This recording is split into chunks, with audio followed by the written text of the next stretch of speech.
All right, in this video, I'm going to go over some strategies to implement into a new business, whether it's your first, second, third, fourth business. You already have a business, it's pretty mature. You'll be able to apply these things into your business. I have helped build a company from $0 all the way up to $50 million plus in e-commerce. I have done drop shipping companies. I have purchased an e-commerce company, and now I'm in the services space. So I'm going to try and use all of that knowledge to be able to help you out here, and hopefully you can take the stuff and apply it to your business. I'm going to go over some pretty basic things. I'm going to dive into the details of the things you don't know, and then I'm going to go over something that is actually not done enough. And I realized that I should have done this a very long time ago. It gets an extremely bad rap in this kind of day and age, but once you tweak it and look at it this way, oh my gosh, it's so helpful. So I'm going to go over all of that. So let's just jump right into it.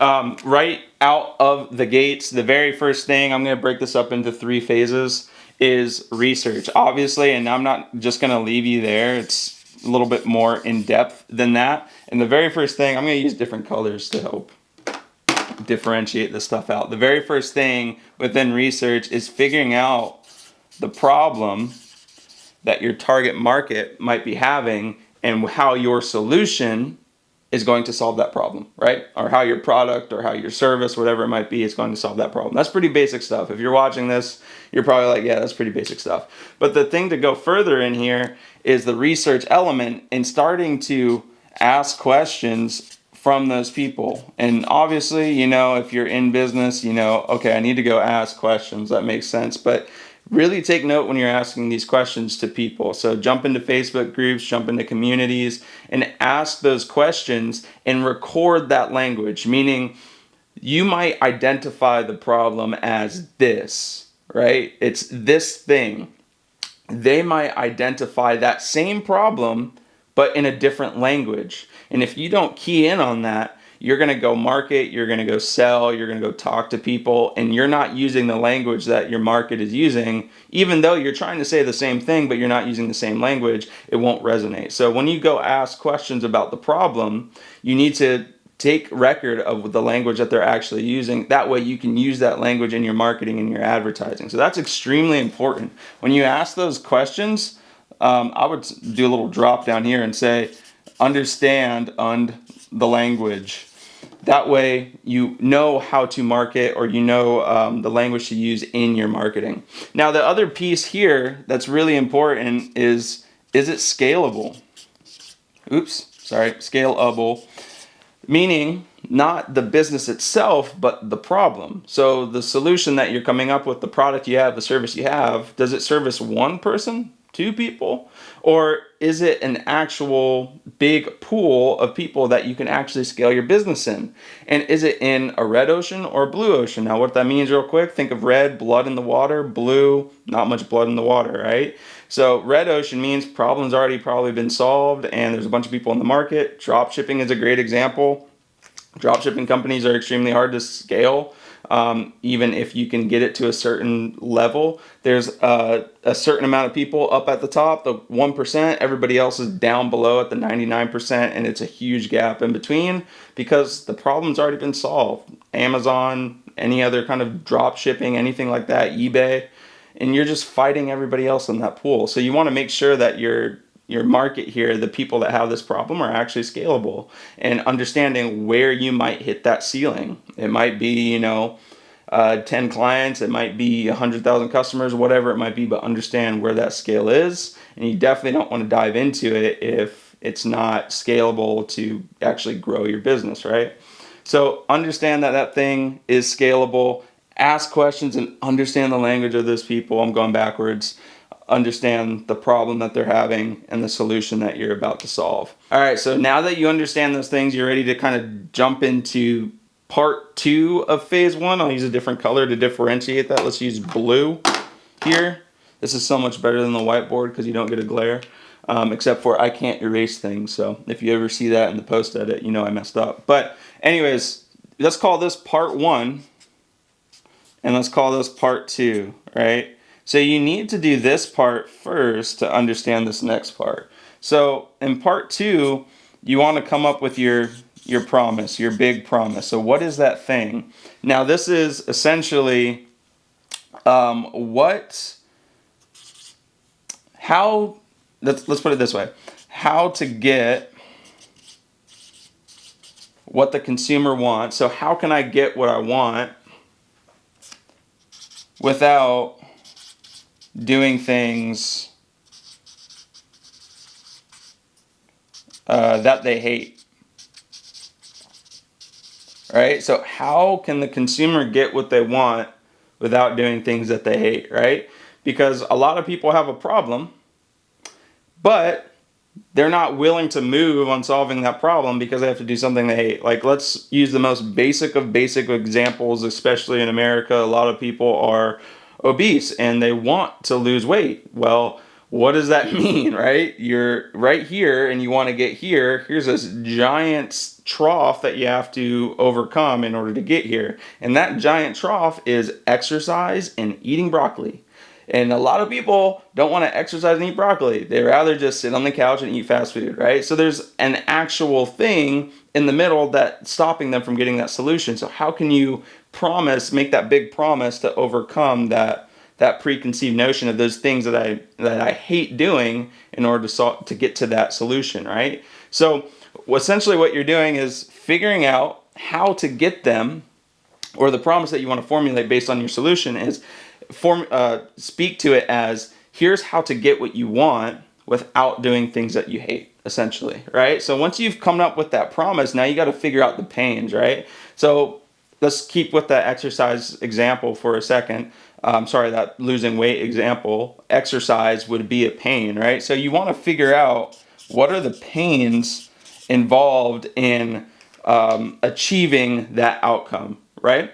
So your product, your service, whatever it might be, is going to provide that outcome, but people will believe that, oh, I can't get that outcome without doing these things that I hate, and you need to wipe that away. So you need to understand what those pains are. So for losing weight is exercise, eating healthy, probably dieting, calorie restriction. All of those things are things that people hate and they don't want to do. So you need to bring that to light and pretty much make them that promise of achieving that goal that they have without doing those pain points, right? So once you've established what those pain points are, now you can start going into let's call these mini solutions, because it's not your big solution, but it's your big solution broken down to attack these pains, right? So whatever your solution might be, and those things that the person hates, you break that down into multiple tiers to attack each one of those pain points. So once you identify them, let's call it 3 pain points. And sorry, this is going to get messy here. 3 points. You identify those 3 pain points. These mini solutions need to attack those pain points, right? So once you have that, now you understand who your customer is, how to speak to them using their language, and the things that they hate. They might want the thing that gets them the result, but they're not willing to do those things, and how to combat that, breaking those down into mini solutions to attack those pain points. All right, let's jump into the next phase here. So I'm going to roll over to another sheet of paper. So the next phase is the planning phase. You've gathered all your research, so now we need to go plan things out. And this is the part where I was saying this might get a pretty bad rap in today's world. Nobody wants to do this anymore. But it's essentially creating a business plan. Now let me use a different color. And I'm already like hearing you on the other side of the camera right now. And you're like, dude, nobody creates business plans. And I've actually talked to people in the last couple of months about like, hey, I'm creating this business plan. And they're like, why are you creating a business plan? Nobody makes business plans anymore. And I'm like, maybe you're thinking about it in the traditional sense of like, oh, I need to have my SWOT analysis and then all of this. And I need to have these Venn diagrams and this stuff that I'll never actually look at again. I wouldn't do that. That's like old school business plan, and maybe there's some people out there that still have success with that, but I don't know. I'm not that kind of person. And actually, a mentor of mine brought this to my attention, and he's like, "What's your business plan?" I'm like, "I've never done a business plan." And actually, the people that I hang around in the business industry, they don't do that either. And it's just like fluffy. It's like it doesn't do anything. But he explained it in such a way that it's like, oh, business plans have changed. It's almost like an active, a playbook, a North Star to help guide you along the way to make sure that you're always achieving those things. Now, things like mission, vision, values, all that kind of stuff is still in there. That's in a traditional business plan. That's in what I'm about to talk about here. But there's actually other things that I didn't fully understand were actually crucial to creating business. So I'm going to walk you through on my computer over here what my business plan is for my new services business, which is called Xscale. It's a scaling partner for e-commerce brands. And I'm going to walk you through my actual business plan for 2024. And the key thing to point out here is that it's active. It's not a document that is stored in a filing cabinet that you refer back to. It's a active Google slide that is always changing. It's always updating every 2 weeks.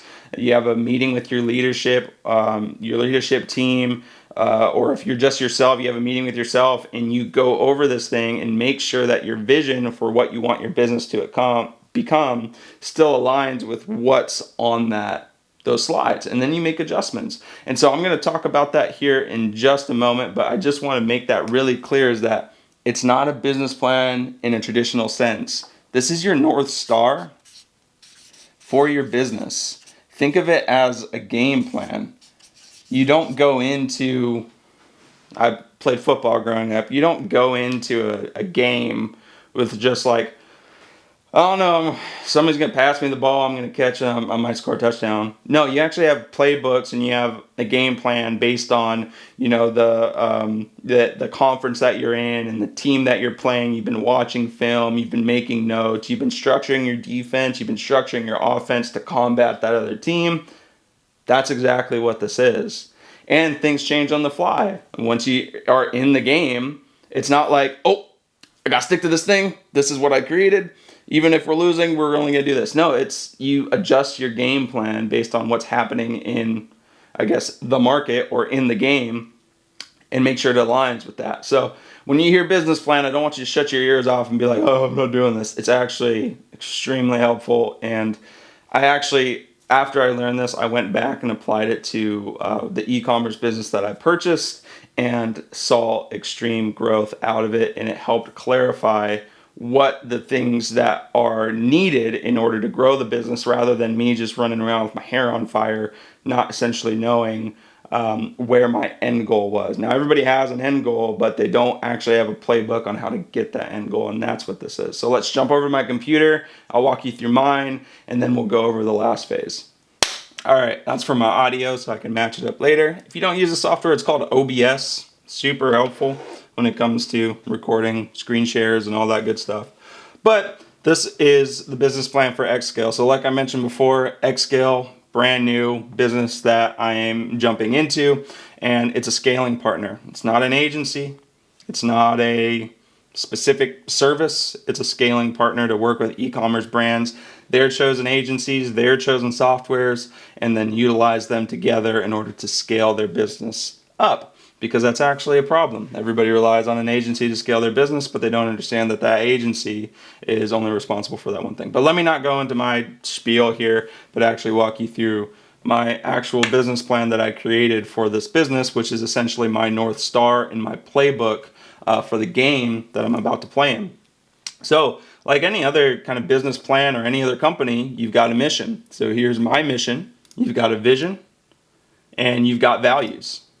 And so all these are all crucial. Even if you have a business plan or don't, your business better have a mission, better know like what you're doing, a vision of what that's going to look like, and then some values that you live by within the business.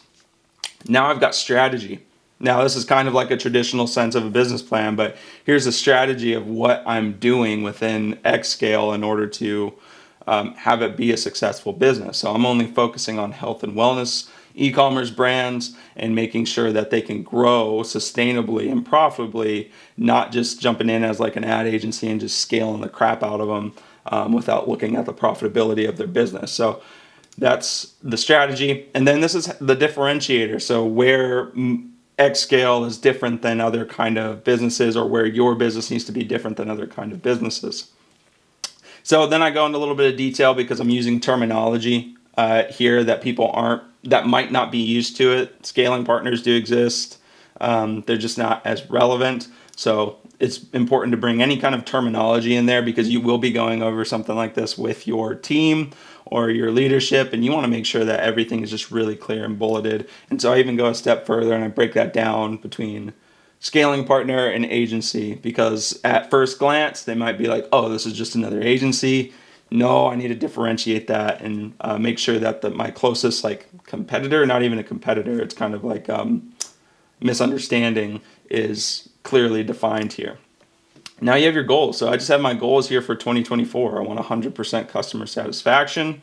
I want to build out the operations and the structure of Xscale heavily around automation. I want a lot of things automated, especially 2024. There shouldn't be a reason why things aren't automated. This is kind of like, I want to build out my top of funnel, make sure I'm prepared for a solid full launch in 2025. And then build and establish 2 companies that were the very first 2 right when I started this thing, Zero Vector and Glue, and then find 3 to 5 other select companies that are really focused on that target market that I'm after, that health and wellness e-commerce space.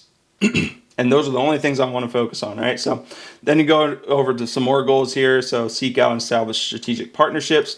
Now we go to the revenue objective. I'm not highly focused on boom, let's scale this business way up. I just want to get some quality stuff done, right? So when it comes to your revenue objective, whether you're in the early stages or you're a mature business, make sure that aligns with everything I just went through before, all those goals, and make sure your revenue objective aligns with that, right? So that's why it's further down here. We don't just start with the very top of the North Star, the very top of the business plan. I want to make $1 million this year. Well, yeah, but you got some things that you need to do business by before you can say, I just want to make $1 million this year, right? So that's what that is. KPIs that you're focused on for that year. These are often changing because the landscape always changes. So I'm just focused on profitability, number of leads, content engagement, and then potential strategic partnerships. Notice that I'm not heavily focused on how many customers or how many clients that we're getting or anything like that. And this is the only thing I want to focus on, just especially in the early stages. These are my KPIs for the year, and these might change. This is an active document, I guess you could call it. Now I've got my marketing objectives here. So building out that kind of stuff, creating lead magnets, working closely with the vendors, and then building free trainings and content kind of like this for the audience. Make sure that I can actually provide value to people. And then let's see. Then we got business rules. Now this was really eye-opening to me. It didn't occur to me that you could actually set rules in your business on how you want to run your business. I know that sounds wild, but actually writing them down helped me out so much. So here's our business rules. It's no contract values less than $100,000 per year.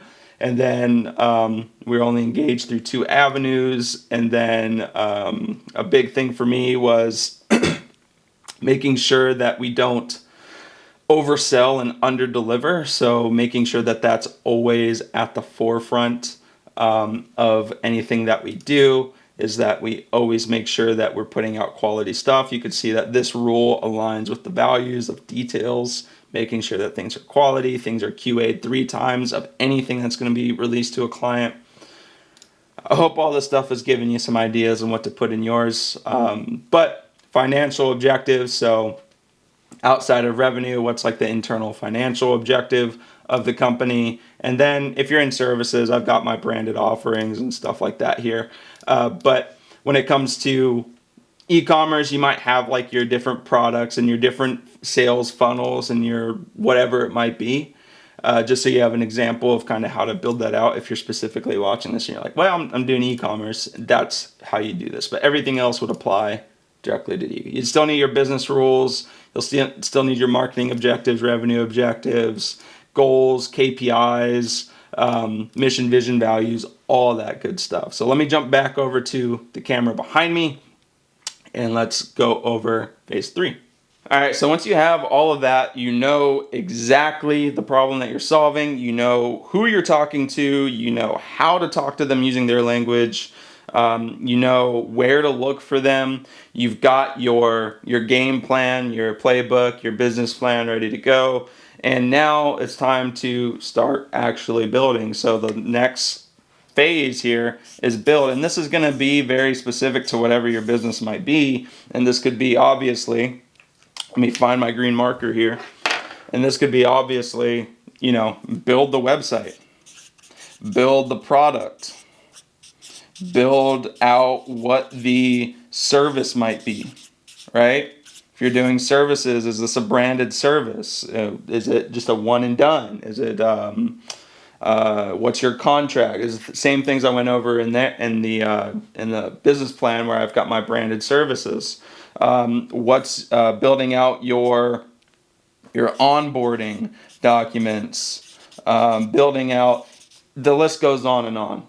Because now that you have an understanding of who you're talking to, how you're talking to them, all of that good stuff, you've done all of your research and you've got that all compiled, you've got your North Star on where you're going. Now it's time to start building everything, and depending on what kind of person you are, that's the really fun part. At least that's the really fun part for me. You give me, 8 hours, 9 hours, 10 hours in a day, I'm going to sit there and build all day. So once I figure out everything that I'm doing as far as research goes, I know the game plan on how to execute that research. Now I'm going to start building things. And kind of like a bonus tier here, obviously, is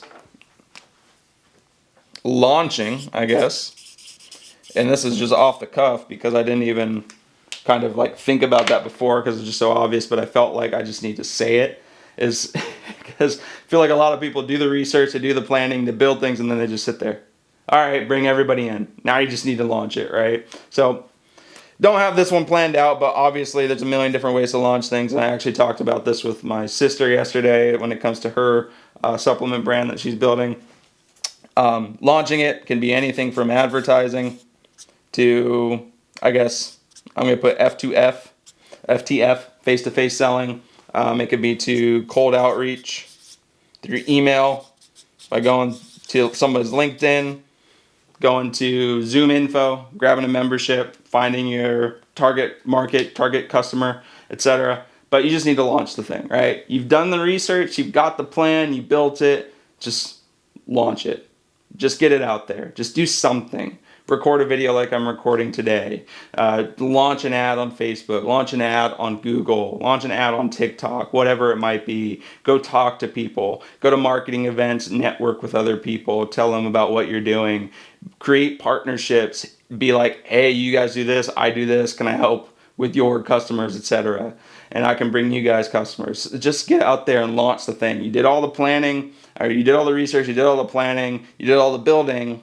Just go launch it. There's a million different ways to do that, and you just have to. It's just like Nike. You just got to do it. You just got to go out there and do something and get some things under your belt and make sure that you can actually sustain whatever way you're launching it. So that's it. That's everything when it comes to the new strategies when starting a new business. Hey, if you're watching this and you're like, who the heck is this guy? That was the most random stuff in the world. You can click on this little icon right here. It's a video of me explaining who I am, what I'm doing, why I'm here, and everything that I've kind of gone through to get to this point. So, talk soon.